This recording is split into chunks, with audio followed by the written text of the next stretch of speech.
அகாஸ்வேரு ராஜா இவர் பெர்சிய சாம்ராஜ்யத்தை ஆண்ட மாமன்னன் தரியுவின் மகன். இவனது ஆட்சி இந்தியா முதல் எத்தியோப்பியா வரை 127 நாடுகளில் பரவியிருந்தது.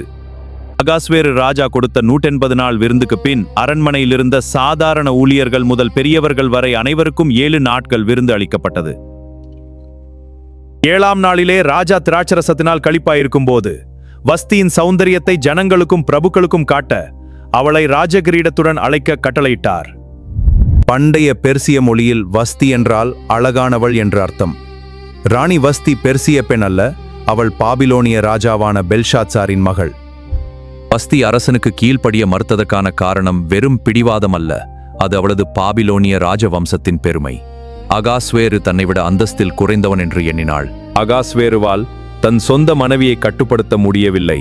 அதற்காக எந்த புருஷனும் தன் வீட்டுக்கு தானே அதிகாரியாயிருக்க வேண்டும் என்று சட்டம் இயற்றப்பட்டது. தேவன் ஒரு புறஜாதி அரசனின் பெருமையையும் ஒரு புறஜாதி ராணியின் சுயமரியாதையும் பயன்படுத்தி எஸ்டர் என்ற யூத பெண் அரண்மனைக்குள் நுழைந்து யூத இனத்தையே காப்பாற்றும்படி செய்தார்.